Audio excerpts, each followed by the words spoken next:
नवंबर का महीना आते ही कुछ खास लोगों के मन में खुशी की कोपलें फूटने लगती हैं।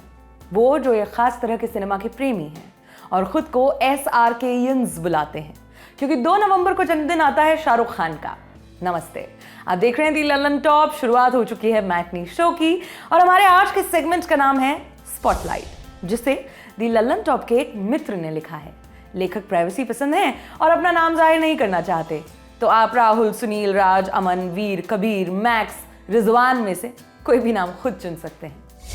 पद्मश्री मिस्टर शाहरुख खान, जाने माने businessman, investor, powerful film producer.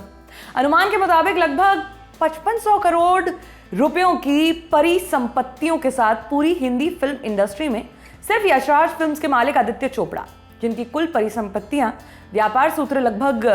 6500 crore रुपए बताते हैं। इन्हीं के बाद दूसरे स्थान पर सबसे अधिक धनी व्यक्ति पद्मश्री मिस्टर शाहरुख खान ही हैं। दुनिया कहती है कि अब वे बूढ़े होने लगे हैं। उनके चेहरे पर सालों तक दिन रात पागलों की तरह काम करने के नशे से उपजी थकान, सिगरेट और सोडे की हद से ज्यादा लत और चेन्नई एक्सप्रेस के बाद से लगातार मिलती नाकामयाबी से खिंचती झुर्रियां गहरी होती जा रही हैं। लेकिन एक अजीब बात है, पद्मश्री मिस्टर शाहरुख खान के लिए इतनी बुरी तरह से चिंतित इतनी बड़ी दुनिया में किसी को कभी उस शाहरुख की याद तक नहीं आती, जिसे अपने लड़कपन ही से अपना जिगरी यार मानते आ रहे उसके कस्बाई मोहल्लों वाले असंख्य दोस्त कभी नहीं भूल पाते। आज तक याद करते हैं और आज के दिन तो बहुत ही ज्यादा याद करते हैं। लेकिन वो शाहरुख आखिर है कौन, जानते हैं आप? अभी बताते हैं। शाहरुख वो था जिसने 90 के दशक में अबोध बालक से जवान हुए उत्तर भारत के तमाम कस्बाई लौंडों को पहली बार ये बताया कि सिनेमा के पर्दे पर सिर्फ अमिताभ बच्चन साहब जैसे सुपरस्टार महानायकों या फिर लड़कियों की जबरदस्त दीवानगी के तौर पर नए नए उभरे आमिर खान और सलमान खान जैसे साउथ मुंबई में पले बड़े चॉकलेटी सोफिस्टिकेटेड मेट्रोपॉलिटन स्टार्स या गुंडों की हड्डियों का सुरमा बनाने वाले एक्सपर्ट अक्षय कुमार जैसे मार्शल आर्ट वाले सूरमाओं के लिए ही जगह नहीं थी। कस्बों के औसत और एक हरे जिस्म वाले मध्यम वर्गीय लड़कों सा ही दिखता और उन्हीं की तरह का मध्यम फैशन सेंस रखने वाला शाहरुख शहरी टीनेजर्स द्वारा छोड़ दिए गए फैशन ट्रेंड्स को अपनाने को मजबूर कस्बाई किशोरों की ही तरह आमिर समेत कई स्थापित नायकों द्वारा ठुकराई गई बाजीगर और डर को उस वक्त में चुपचाप अपना रहा था शाहरुख। लेकिन वो भी था जिसने बाजीगर में जैसे अपनी अमीरजादी प्रेमिका शिल्पा शेट्टी को 20वीं मंजिल से नीचे फेंका, वैसे ही कई फॉर्मूलाज और मान्यताओं को भी वहां से नीचे फेंक दिया। तेज पावर का चश्मा पहनने वाले, कमजोर नजरों वाले, सीधे साधे, भोले भाले, मायोपिया से ग्रस्त लड़के बदला लेने की जरूरत पड़ने पर आंखों में पावर कॉन्टैक्ट लेंस लगाकर दुष्टों के खूंखार हथियारे भी बन सकते हैं। यह बाजीगर का एक बहुत बड़ा टेक अवे था उस वक्त शुरुआती टीनेज से गुजर रहे कस्बाई लड़कों के लिए, और यहीं से शाहरुख उनके लिए कोई हीरो या स्टार नहीं रहा, उनमें से एक, जैसे उसी कस्बे के दूसरे मोहल्ले में रहने वाला उन जैसा एक जिगरी यार ही बन गया। वक्त आगे बढ़ा और फिर मणि रत्नम जैसे मंझे हुए सिनेमाई जादूगर ने शाहरुख की उंगली पकड़ी और उस कस्बाई लड़के को सीधे दिल से के नितांत रहस्यमयी लेकिन सम्मोहक संसार में उतार दिया। ऊपरी तौर पर ग्रेनाइट पत्थर की सख्त सड़क जैसे निर्मम राजनीतिक कथन के बहुत नीचे कहीं अंधेरों में एक अति उत्साही सरकारी पत्रकार और अपने ही देश के खिलाफ बम धमाके बन जाने को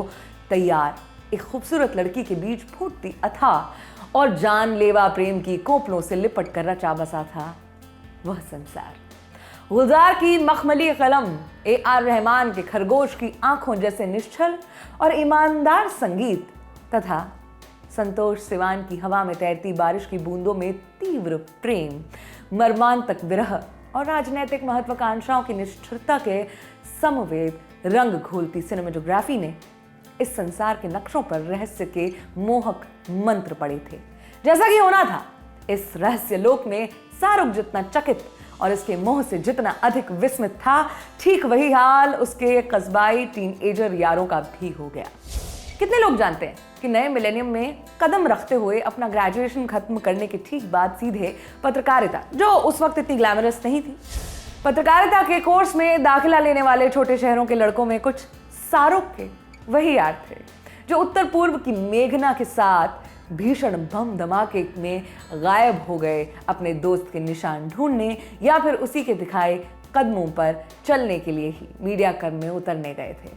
शाहरुख का यह सफर चलता रहा और अपने कस्बाई यारों के साथ बड़ा होता हुआ आखिरकार वह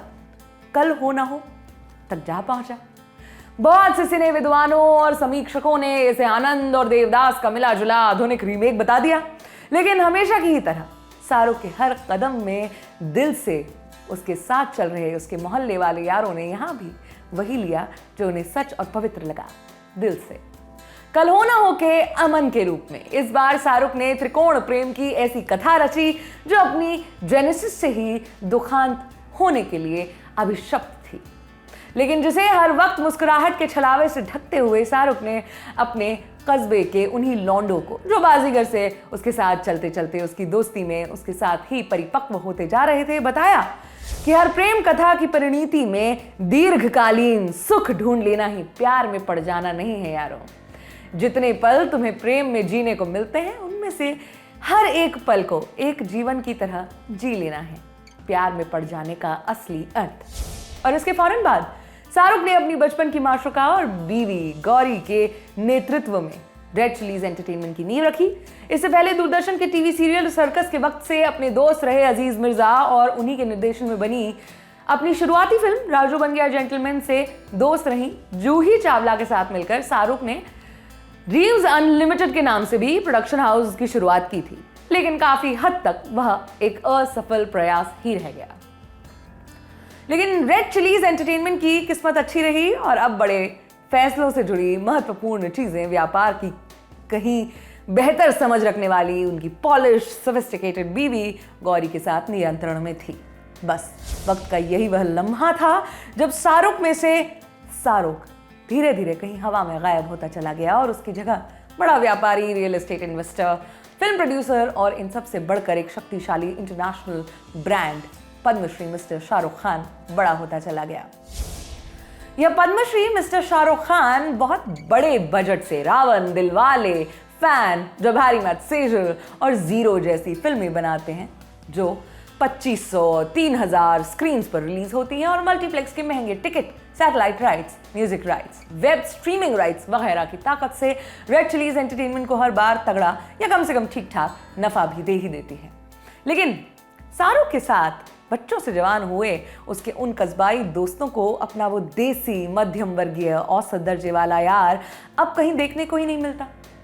उम्मीद से चमकती हुई आंखों से वह हर फिल्म की फर्स्ट शो टिकट खरीद कर जाते हैं और आखिरकार सूनी आंखें लेकर ही घर लौटते हैं। उनके यार की शक्ल उन्हें कहीं नहीं दिखती जो उन्हीं की तरह हंसता हंसाता था, रोता और रुलाता भी था, कुछ सीखता भी सिखाता भी, जो कल हो ना हो तक तो उनके साथ ही था और आखिरी बार जिसने अपनी एक हल्की सी झलक उन्हें चेन्नई एक्सप्रेस में दे दी थी। आज भी उसके कस्बाई दोस्त अपने लड़कपन के शाहरुख का हैप्पी बर्थडे शाहरुख लगा रहे दुनिया हिलाने में यार कहकर अपनी दुआ हवा में छोड़ देते हैं। कहते हैं कि अतीत में हुई हर घटना अतीत में निवासरत हर व्यक्ति के जागृत अंश व्योम में मौजूद है और सृष्टि के अंत तक रहेंगे। क्या पता अपने उन यारों की यह दुआएं भी पहुंचती हो कहीं शाहरुख तक और एक तेज